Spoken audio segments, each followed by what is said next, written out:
ले लिया है ऑस्ट्रेलिया से सबसे बड़ा बदला और टीम इंडिया ने ऑस्ट्रेलिया को सेमीफाइनल मैच में हराकर फाइनल में जगह बना ली है और अब 9 मार्च को दुबई में ही टीम इंडिया फाइनल खेलेगी चैंपियन ट्रॉफी की। लेकिन जिस तरह से अभी तक टीम इंडिया ने खेला है, इस बार तो ऐसा लग रहा है कि ये चैंपियन ट्रॉफी हमारी पक्की है। चैंपियन ट्रॉफी जीतने से अब टीम इंडिया को कोई नहीं रोक सकता, क्योंकि सबसे बड़ा जो रास्ते का रोड़ा था ऑस्ट्रेलिया, उसको सेमीफाइनल में बाहर कर दिया है टीम इंडिया ने। और एक बार फिर से भारत के run chase master Virat Kohli ने अपनी क्लास पारी से बता दिया है कि क्यों उनको किंग कोहली कहा जाता है, क्यों दुनिया में उनका डंका बजता है। क्या शानदार पारी खेली है और कोहली की इस पारी की बदौलत ही वो आज के मैच के सबसे बड़े हीरो रहे हैं। लेकिन अगर ओवरऑल परफॉर्मेंस की बात की जाए तो हर खिलाड़ी ने चाहे थोड़ा थोड़ा ही सही वो अपना योगदान दिया है। गेंदबाजों ने अपना काम किया तो बल्लेबाजों ने भी अपना काम बखूबी किया, लेकिन सबसे बड़ा हीरो तो आज का विराट कोहली ही था। मैच की बात करें तो ऑस्ट्रेलिया ने पहले टॉस जीता था और बल्लेबाजी का फैसला किया। हालांकि जैसे कि पहले ही कहा जा रहा था कि इस पिच पर 250 से ऊपर का कोई भी स्कोर बहुत मुश्किल हो सकता है और ऑस्ट्रेलिया लगभग उसी को टारगेट करते हुए चल रही थी। लेकिन सबसे बड़ा रोड़ा भारत के सामने था ऑस्ट्रेलिया का ट्रेविस हेड। वो ट्रेविस हेड जिसने हमसे 2023 का वर्ल्ड कप छीन लिया था। वो आंसू आप सबको याद होंगे। और एक बार फिर से आज के मैच में जब ऑस्ट्रेलिया के जो दूसरे ओपनर थे कोनले, उसको तो जल्दी निपटा दिया था मोहम्मद शमी ने, लेकिन उसके बाद ट्रेविस हेड ने जिस तरह से बल्लेबाजी करनी शुरू कर दी थी तो धड़कनें तेज हो गई थी कि कहीं आज भी ये ट्रेविस टुल्ला वैसे ही बल्लेबाजी न कर दे जैसे इसने फाइनल में की थी 2023 में। लेकिन ट्रेविस हेड की ये बल्लेबाजी बहुत ज्यादा लंबी नहीं चल सकी, क्योंकि इस बार कप्तान रोहित शर्मा के पास था त्रुप का इक्का वरुण चक्रवर्ती। जैसे ही वरुण चक्रवर्ती को अटैक पर लाया गया, उन्होंने ट्रेविस हेड को निपटा दिया। ट्रेविस हेड ने लेकिन आउट होने से पहले शानदार शॉट्स खेले और उन्होंने 33 बॉलों में 39 रन बनाए, जिसमें उन्होंने 5 चौके और 2 शानदार छक्के भी लगाए। ट्रेविस हेड को तो निपटा दिया था, लेकिन अभी भी टीम इंडिया के सामने स्टीव स्मिथ और मानस लबुशेन ये 2 बल्लेबाज थे, क्योंकि इन दोनों बल्लेबाजों की क्लास बिल्कुल इस पिच के हिसाब से ही है। जिस तरह की बल्लेबाजी ये करते हैं, इस तरह की पिचें इन दोनों को भाती हैं। स्टीव स्मिथ ने एक तरफ से जबरदस्त बल्लेबाजी रखी, मानस लबुशेन के साथ उन्होंने एक शानदार पार्टनरशिप की, लेकिन जब लग रहा था कि ये पार्टनरशिप बहुत बड़ी ना हो जाए, तब आते हैं रविंद्र जडेजा। रविंद्र जडेजा लबुशेन को एलबीडब्ल्यू आउट करते हैं। लबुशेन ने आउट होने से पहले 29 रनों की पारी खेली थी 36 बॉलों में, और ऐसे लग रहा था कि क्योंकि ये दोनों अब जो हैं रन गति को बढ़ाने की कोशिश करने लग गए थे, तो लग रहा था कि कहीं बहुत ज्यादा स्कोर ना हो जाए, लेकिन जडेजा ने लबुशेन को फिर चलता किया। इसके बाद जडेजा ने जो अगले बल्लेबाज जॉश इंग्लिश, उनको भी बहुत देर तक टिकने नहीं दिया और 11 रन के स्कोर पर उनको भी निपटा दिया। और इस तरह ऑस्ट्रेलिया के जब 4 बल्लेबाज गिर गए थे तो लग रहा था कि ऑस्ट्रेलिया शायद यहां से अब बैकअप नहीं कर पाएगी, वापस नहीं आ पाएगी। लेकिन दूसरी तरफ स्टीव स्मिथ जो है वो खेल रहे थे, और जब तक स्टीव स्मिथ थे तो ऑस्ट्रेलिया के पूरे जो दारोमदार था बल्लेबाजी का वो उन पर था, और उन्होंने दूसरी तरफ से शानदार बल्लेबाजी जारी रखी। लेकिन जब स्टीव स्मिथ 73 रन के स्कोर पर खेल रहे थे, तब कप्तान रोहित शर्मा एक बार फिर से मोहम्मद शमी को वापस बॉलिंग अटैक पर लाते हैं और शमी ने आते ही स्टीव स्मिथ को आउट कर दिया। स्टीव स्मिथ का विकेट गिरते ही ऑस्ट्रेलिया के कंधे झुक गए थे और ऐसे लग रहा था कि ऑस्ट्रेलिया बहुत बड़ा स्कोर जो है अब खड़ा नहीं कर पाएगा और जल्दी से इसके बाकी बल्लेबाज निपट जाएंगे। लेकिन वहां पर मौजूद था एलेक्स कैरी।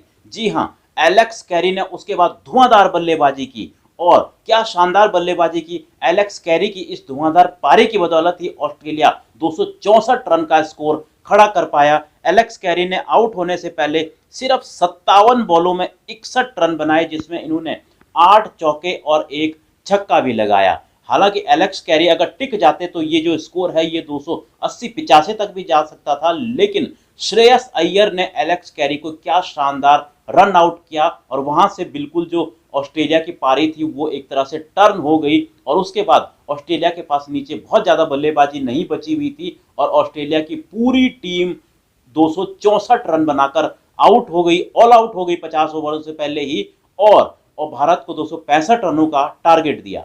हालांकि जो 265 रनों का टारगेट था वो भारत के सामने बहुत मुश्किल होने वाला था क्योंकि इस पिच पर 260 से ज़्यादा का टारगेट सिर्फ एक आध बारी ही चेज हुआ है, तो ऐसे में माना जा रहा था कि ये टारगेट बहुत मुश्किल होने वाला है और कुछ ऐसा हुआ भी।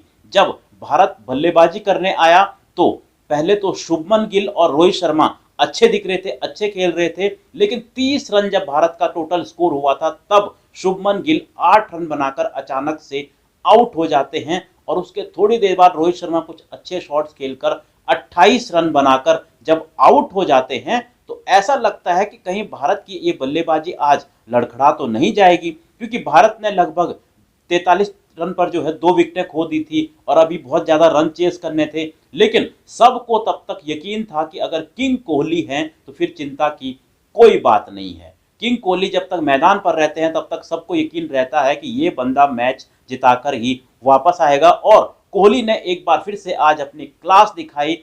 एक तरफ से उन्होंने शानदार बल्लेबाजी की, लेकिन दूसरी तरफ से उन्हें चाहिए था किसी का साथ और वो साथ उनको मिला सबसे पहले श्रेयस अय्यर का। श्रेयस अय्यर और कोहली ने शानदार बल्लेबाजी की, चौके भी लगाए, इस बीच उन्होंने सिंगल डबल बहुत ज्यादा लिए और 91 रनों की इन दोनों के बीच पार्टनरशिप हुई। लेकिन श्रेयस अय्यर जब 45 रन बनाकर खेल रहे थे तब एडम जेम्पा ने श्रेयस अय्यर को आउट कर दिया और विराट कोहली जो है वो दूसरी तरफ से टिके हुए थे। लेकिन उसके बाद आते हैं अक्षर पटेल। अक्षर पटेल आते ही कुछ अटैकिंग मोड में लगते हैं। हालांकि अक्षर पटेल ने बहुत ज्यादा बड़ी पारी नहीं खेली, लेकिन उन्होंने जो 27 रन बनाए सिर्फ 30 बॉलों में, जिसमें एक चौका और एक छक्का था, वो भी इंपॉर्टेंट साबित हुई क्योंकि एक तरफ तो विराट कोहली टिके हुए थे लेकिन दूसरी तरफ से उन्हें सबका थोड़ा थोड़ा साथ मिल रहा था और 45-50 रनों की पार्टनरशिप जो है वो लगातार आती जा रही थी। अक्षर पटेल के आउट होने के बाद फिर मैदान पर आते हैं केएल राहुल और केएल राहुल जो है एक तरफ से जो है वो रन बनाने शुरू करते हैं क्योंकि विराट कोहली सिंगल डबल ले रहे थे और एक बार ऐसा लग रहा था कि जब बॉल जो है वो कम रह गई हैं और रन थोड़े से ज्यादा हो गए हैं तब केएल राहुल ने कुछ रन बनाए और कोहली से वो प्रेशर हटाया।